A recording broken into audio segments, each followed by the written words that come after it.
La franc-maçonnerie est luciférienne.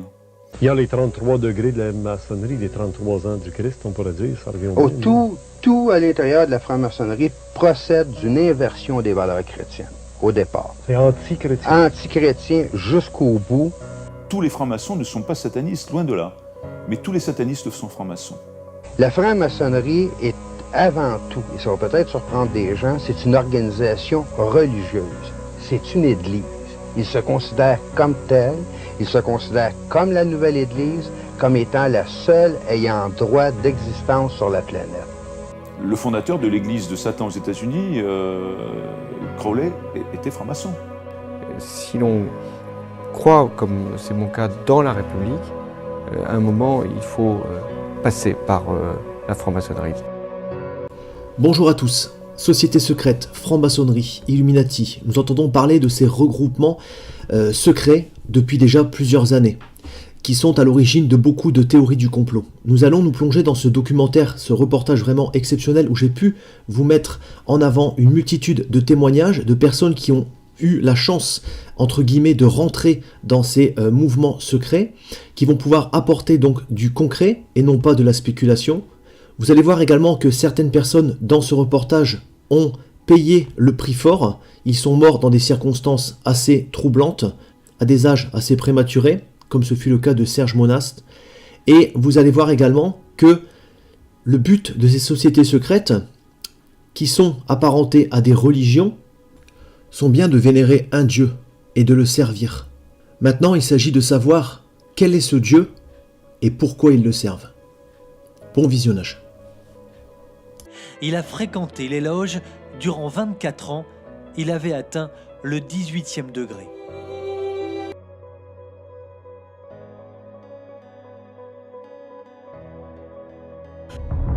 La franc-maçonnerie est luciférienne.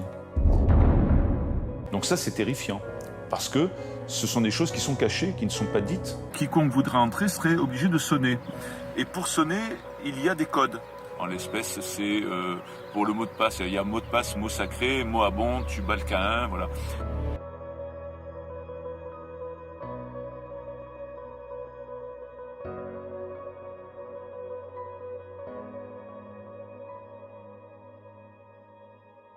Je le démontre par des écrits maçonniques eux-mêmes, notamment les constitutions d'Anderson, voire des livres rédigés par des francs-maçons très érudits et très reconnus.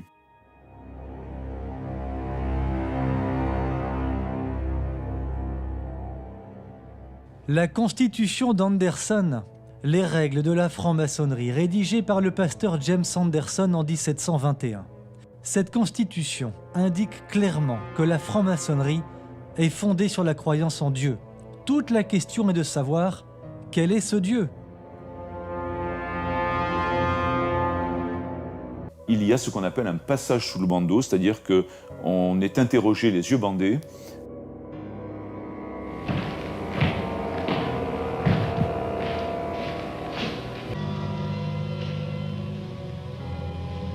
Monsieur, vous allez bientôt recueillir le prix de votre fermeté. Ce sujet société est débattu par les loges, donne lieu à une synthèse au niveau national. Et cette synthèse est transmise au gouvernement et au président de la République.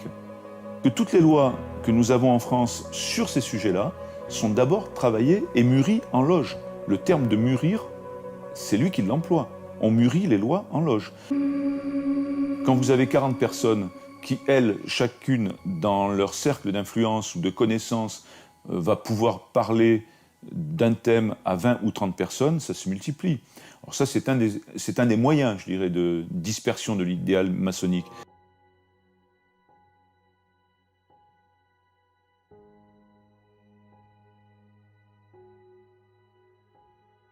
Mais force est de constater que les loges maçonniques sont à l'origine des lois françaises. Je ne suis pas certain que ce soit une preuve de démocratie. La franc-maçonnerie est luciférienne. C'est quelque chose qui, comme je le disais, arrive très progressivement. Ou du moins, qui n'est découvert que progressivement, à condition qu'on veuille bien chercher. Un auteur espagnol qui est une référence en la matière, qui s'appelle Ricardo de la Cierva, qui explique que tous les francs-maçons ne sont pas satanistes, loin de là. Mais tous les satanistes sont francs-maçons. Le fondateur de l'église de Satan aux États-Unis, Crowley, était franc-maçon.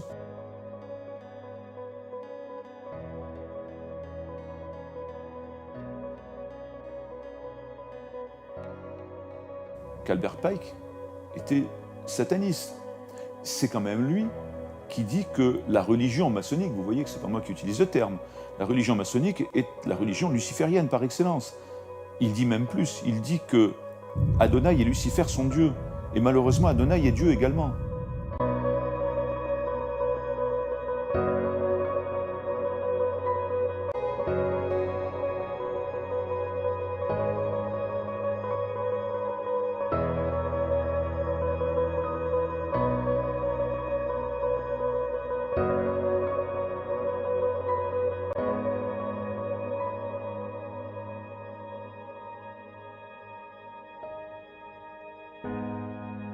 Je m'engage à garder inviolablement le secret maçonnique, à ne jamais rien dire ni écrire sur ce que j'aurais pu voir ou entendre, pouvant intéresser l'ordre, à moins que j'en ai reçu l'autorisation.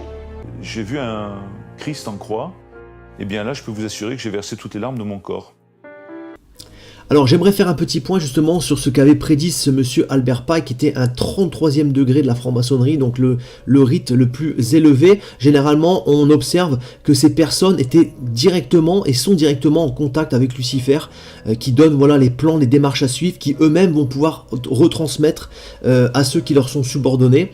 Donc il faut bien comprendre que les prédictions qu'il avait faites, notamment concernant la Première Guerre mondiale, la Deuxième, mais aussi vous allez le voir par rapport à la Troisième qui s'annonce, sont vraiment des prédictions avec une extrême précision et vraiment qui fait froid dans le dos. On peut voir notamment avec la Première Guerre mondiale que ça devait permettre à ces élites de renverser le pouvoir des tsars en Russie, c'est ce qui s'est passé, de transformer le pays par la mainmise du communisme athée, c'est complètement ce qui s'est passé également. D'ailleurs on voit à l'heure où je vous parle un athéisme complètement grandissant et envahissant le monde entier, et bien sûr la Chine en est l'exemple premier, avec une dictature, avec plus de possibilités de liberté religieuse. Les gens qui parlent et qui prêchent la Bible ou Jésus sont enfermés en prison, sont torturés, et c'est vraiment ce qui avait été prévu déjà depuis la Première Guerre mondiale. Les divergences naturelles attisant donc par les agents des Illuminati entre les empires britanniques et allemands devaient se fomenter pendant cette guerre, jusqu'à amener donc à un autre conflit qui fut donc la Seconde Guerre mondiale. Cette Seconde Guerre mondiale devait être jouée donc sur les divergences entre le fascisme et le sionisme politique, c'est ce qui s'est passé. Cette guerre devait permettre la destruction du nazisme, c'est ce qui s'est passé, et accroître la puissance du sionisme politique à travers ce que l'État souverain d'Israël pu établir en Palestine. Rappelez-vous bien qu'en 1948, il y a eu donc la guerre de 6 jours et l'exode des Juifs qui sont revenus donc sur leur terre natale, Israël. Et en 1967, Israël a reconquis donc une partie de la Palestine. Voilà, donc ils sont redevenus donc un État souverain comme ça avait été prédit. Alors ce qui fait froid dans le dos et ce qui justement vient en rapport avec la préparation d'un nouvel ordre mondial, c'est la préparation également de la Troisième Guerre mondiale qui avait été aussi annoncée par ce monsieur. Et cette guerre doit être orientée entre le sionisme politique, c'est vrai qu'on voit alors où je vous parle une haine envers les juifs, qui eux-mêmes sont, on va dire, très sûrs d'eux-mêmes, hein, c'est ce qu'on appelle le sionisme, hein, ils gèrent et ils dirigent pas mal de choses. Et leur combat pour reconquérir la Palestine est un combat qui dure déjà depuis pas mal d'années. Et les dirigeants du monde arabe, on peut voir à l'heure où je vous parle la haine qu'il y a entre les mondes arabes, l'Iran notamment, et Israël. C'est vraiment quelque chose d'incroyable et on sent que déjà depuis pas mal d'années, une guerre est sur le point d'éclater. Donc ça c'est aussi quelque chose qui est extrêmement surprenant de voir que 100 ans en arrière, on peut prédire les choses avec autant d'exactitude. Alors, il voulait que l'État d'Israël et les pays arabes, donc l'islam contre le judaïsme, se détruisent mutuellement. Depuis déjà plusieurs années, plusieurs dizaines d'années, il y a cette guerre entre les pays arabes et Israël qui est incessante et qui dure depuis déjà, comme je vous disais, depuis 15, 20, 25 ans. C'est quelque chose qui ne se termine jamais. Il y a tout le temps des conflits, tout le temps des roquettes qui partent, des tirs, des meurtres, et c'est quelque chose qui perdure dans le temps.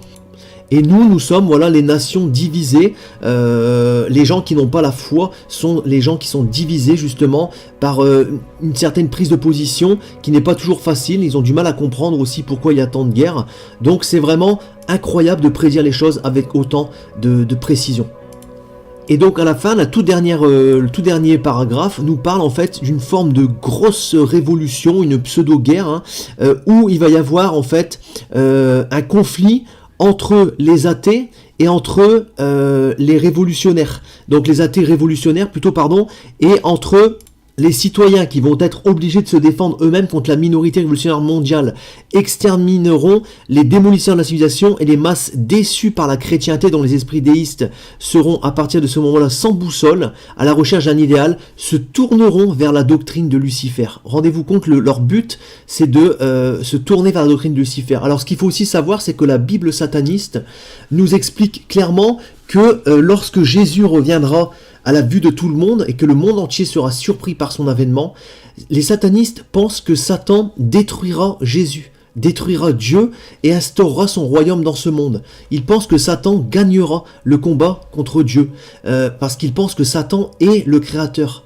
Donc c'est quelque chose qui est vraiment très très surprenant, sachant que Jésus a montré son pouvoir et la Bible nous explique clairement que quand Jésus reviendra, simplement par l'éclat de son avènement et le souffle de sa bouche, il détruira l'antichrist, le faux prophète, et il enfermera Satan dans l'abîme pendant une période de 1000 ans que l'on appelle donc le millénium.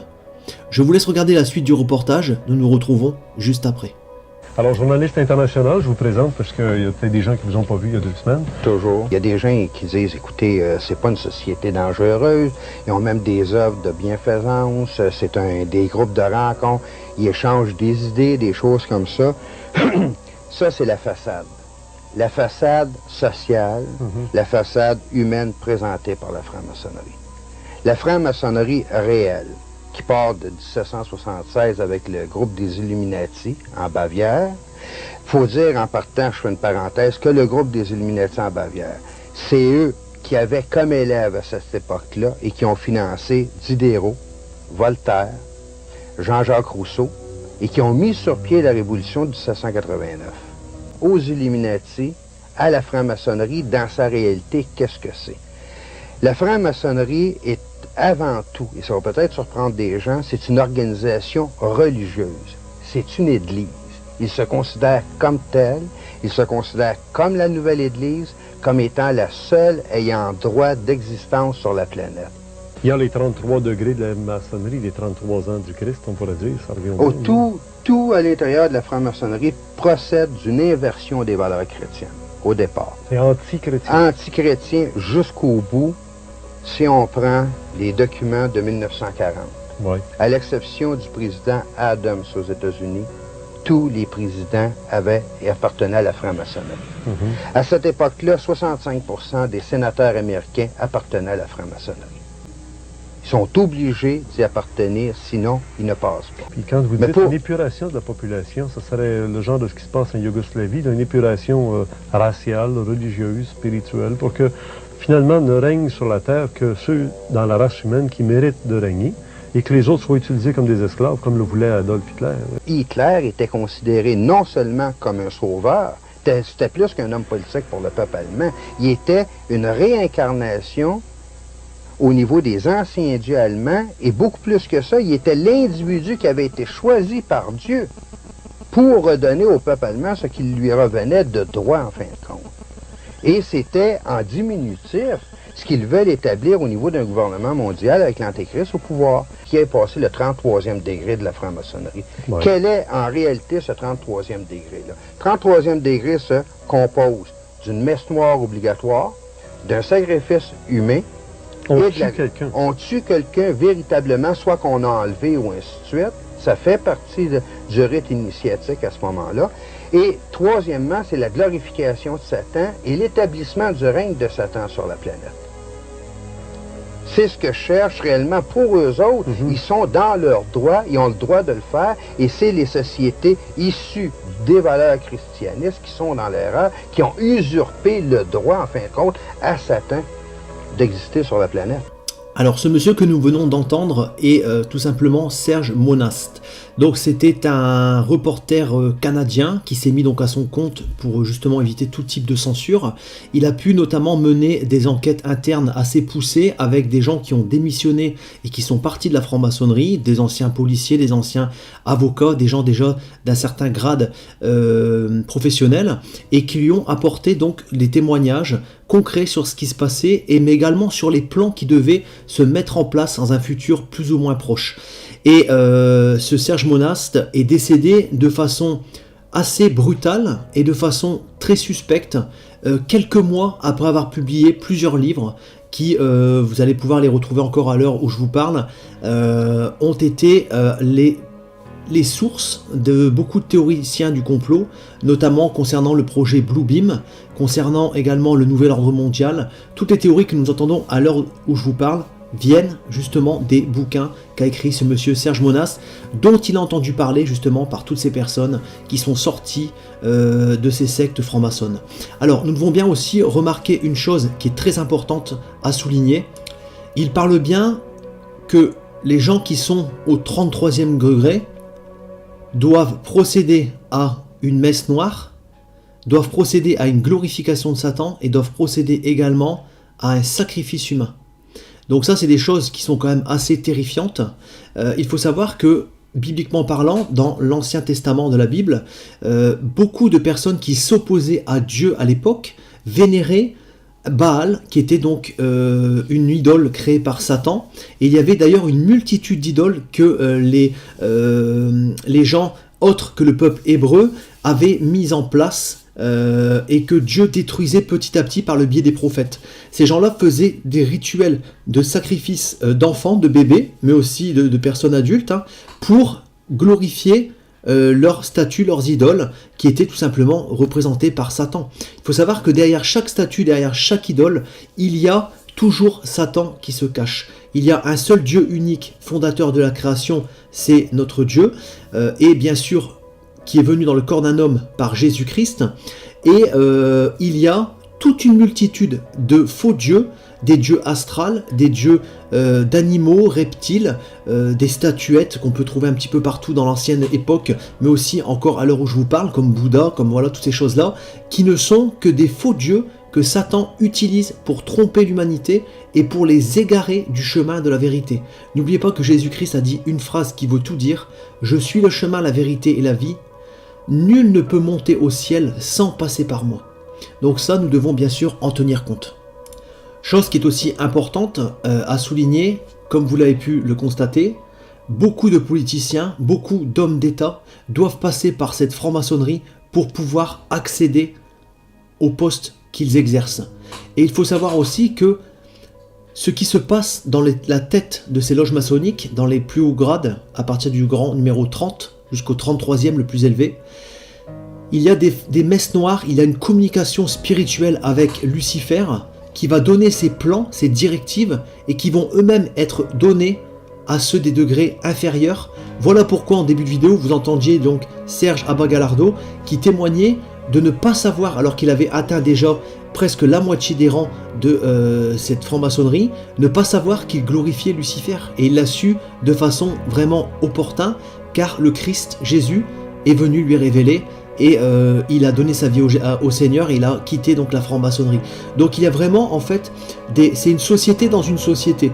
Il y a vraiment en fait une sorte d'architecture de pyramide et en haut, les choses qui se préparent, les lois qui sont pondues, toutes les choses qui doivent se passer pour la société ne sont données qu'au compte-gouttes et suivant une restriction pour pas dévoiler justement le plan de Satan et pour rester toujours dans un côté, on va dire, assez secret.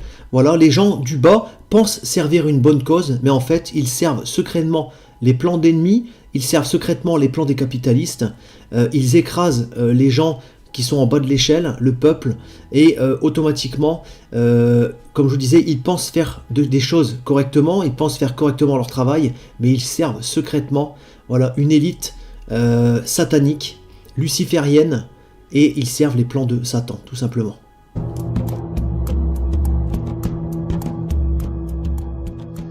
Kun jij vertellen wat het ergste is wat je hebt meegemaakt, waardoor je zegt, en daar was voor mij gewoon toen Nou, dat is dus het breekpunt geweest. Je komt zo diep in die kringen. Je tekent ook eigenlijk ik heb niet met bloed getekend ergens voor, maar je tekent wel een contract voor je leven dat je zwijgt over namen van bedrijven, organisaties, personen. Dat is ook de reden waarom ik denk nog steeds leef. Je houdt je daar. Maar als het gaat om de meest erge dingen die ik heb meegemaakt. Ik moet ook zeggen dat de meeste van deze mensen hadden een geloof wat afwijkt van het gemiddelde. Hè? Je hebt katholieken, je hebt protestanten, je hebt allerlei soorten van religies. Deze mensen, de meeste daarvan, hadden een Luciferiaans geloof. En dan kan iedereen zeggen, ja, geloof bestaat niet en God bestaat niet, alles bestaat niet. Nou, voor die mensen was het de waarheid en de werkelijkheid. Hun diende dus iets onstoffelijks. Hun diende wat zij noemden Lucifer. Dus ik kwam in wat ze noemden Satanskerken. Ik wou zeggen, we hebben het nu over het satanisme. Ja, Oké. Ik kwam dus in Satanskerken, maar ik kwam zeg maar op route even langs, even buurten. En daar was dan op dat moment een heilige mis, hun heilige soorten mis. En dat was met blote vrouwen en wat drank en dit en dat. En ik vond het alleen maar leuk. Ik hechtte weinig of geen geloof aan hun geloof. Of ik was er eigenlijk niet eens van overtuigd dat het überhaupt allemaal wel bestond. Het was meer een schouwspel voor jou. Ja, ik zag gewoon de donkerte en de slechtheid en de diepte daarvan zit in de mens zelf. Ja. Al die blote vrouwen en al die dingetjes die daar speelden. Het was het vrije leven. Maar er kwam een moment, toen werd ik dus uitgenodigd, daarom vertel ik dit ook, om mee te gaan doen aan offers in het buitenland.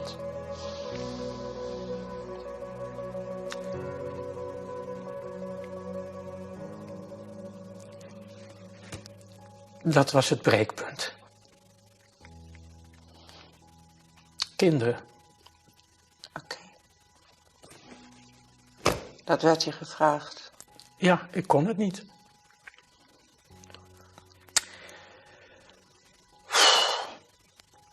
En toen begon ik langzaamaan eigenlijk in te storten. Ik had zelf als kind nogal wat meegemaakt. Ja. En dat raakte mij zo. Alles ging om. Maar dat is de wereld waar ik uitkom. En toen begon ik dus dingen te weigeren binnen mijn werk. Ik kon het niet meer. En toen werd ik een gevaar. Voor hen, natuurlijk. Ik begon niet meer optimaal ik begon te rammelen en ik had dingen geweigerd. Ik had niet deelgenomen. Want het gaat erom, uiteindelijk in die wereld, dat ze iedereen ook in hun zak willen hebben. Ze moeten chantabel worden. En het chanteren voor mij was erg moeilijk, als ik het allemaal achteraf bekijk. Dat hadden ze willen doen voor jullie kinderen. En daar brak ik. Als je op internet gaat googlen, kom je wereldwijd genoeg getuigenissen tegen om te weten dat dit geen Walt Disney verhaaltje is. Het is helaas zo dat wereldwijd, en dit is niet alleen van deze tijd, dit is al van, inclusief het offeren van kinderen. Dus dit is een lijn. Vanuit al die shit ben ik ook gaan geloven. Omdat ik besefte dat er meer was dan alleen maar hemel en aarde. Er is werkelijk een onzichtbare wereld. Je praat werkelijk over een duistere macht. En je praat ook over een lichtmanifestatie. Dus ik ben maar theologie gaan studeren om te begrijpen waar dit allemaal over ging. Als je verder gaat, het Tavistock Instituut natuurlijk, de Mind Control, MK Ultra, Ja. Monarch, Ja. al die vormen van Nee, dat mind klopt. control. Maar dat zat allemaal, zeg maar, in je werk zat dit allemaal. Ja. Ik ben daar via mijn werk juist alleen maar zwaarder in getraind. Omdat als je deals zet, moet je ook de media manipuleren. Je moet heel veel manipuleren. Want alles moet lijken als dat het allemaal niet klopt en niet is zoals het is. Alles moet anders overkomen. Zeg maar, je kijkt naar het volk eigenlijk als schapen. Ja. Die je alle kanten, zet er een paar bodycollars rond en drijf ze maar. Want Klopt.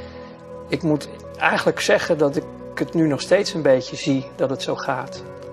Dat mensen nog steeds, zeg maar, via de systemen en methodieken die we zelf vroeger deden, nog steeds bejegend worden en dat het nog steeds ook zo gaat.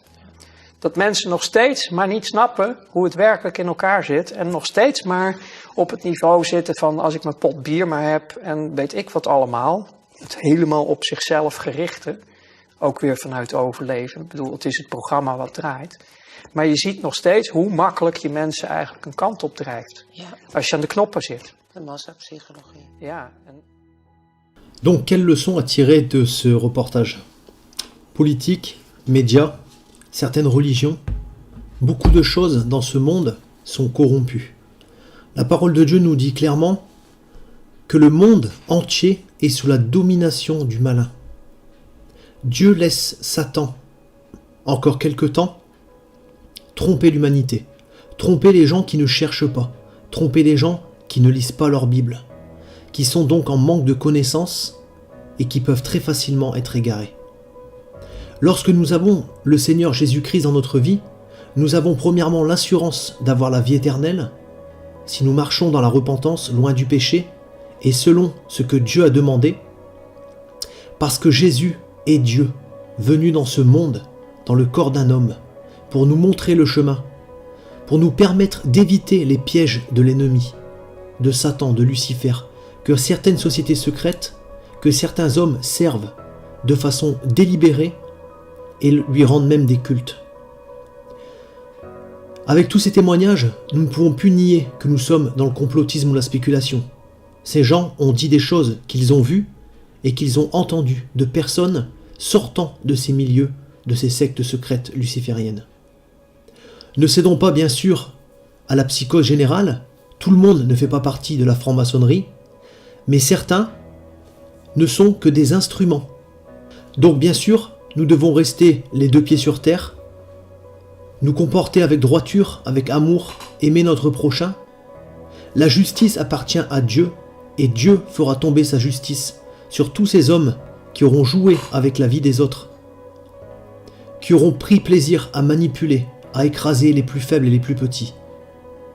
La justice appartient au Seigneur, et croyez-moi, la punition est la souffrance éternelle. Soyez bénis au nom de notre Seigneur Jésus-Christ, et prions pour eux.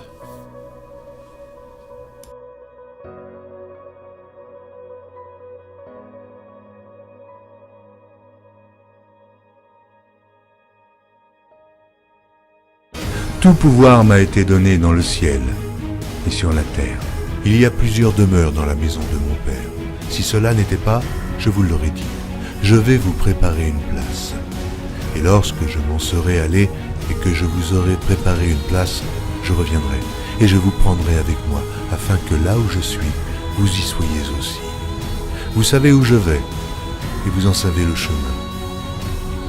Je suis le chemin, la vérité et la vie. Nul ne vient au Père que par moi. Abraham, votre père, a tressailli de joie de ce qu'il verrait mon jour. Il l'a vu et il s'est réjoui. Si vous me connaissiez, vous connaîtriez aussi mon Père. Et dès maintenant vous le connaissez et vous l'avez vu. Et je vous le dis, avant qu'Abraham fût, je suis. Seigneur, montre-nous le Père et cela nous suffit. Jésus lui dit, il y a si longtemps que je suis avec vous. Et tu ne m'as pas connu, Philippe. Celui qui m'a vu a vu le Père. Comment dis-tu, montre-nous le Père? Cette bonne nouvelle du royaume sera prêchée dans le monde entier pour servir de témoignage à toutes les nations. Celui qui croira et qui sera baptisé sera sauvé, mais celui qui ne croira pas sera condamné. Je m'étonne que vous vous détourniez si promptement de celui qui vous a appelé par la grâce de Christ pour passer à un autre évangile. Aucun mensonge ne vient de la vérité. Sinon, celui qui nie que Jésus est le Christ, celui-là est l'antéchrist, qui nie le Père et le Fils. Quiconque nie le Fils n'a point non plus le Père. Quand un ange du ciel annoncerait un autre évangile que celui que nous vous avons prêché, qu'il soit anathème. Moi, Jésus, j'ai envoyé mon ange pour vous attester ces choses. Je le déclare à quiconque entend les paroles de la prophétie de ce livre. Si quelqu'un y ajoute quelque chose, Dieu le frappera des fléaux décrits dans ce livre. Et si quelqu'un retranche quelque chose des paroles du livre de cette prophétie, Dieu retranchera sa part de l'arbre de la vie et de la ville sainte décrit dans ce livre. Ces paroles sont certaines et véritables. Et le Seigneur, le Dieu des esprits des prophètes, a envoyé son ange pour montrer à ses serviteurs les choses qui doivent arriver bientôt. Et voici, je viens bientôt. Heureux celui qui garde les paroles de la prophétie de ce livre.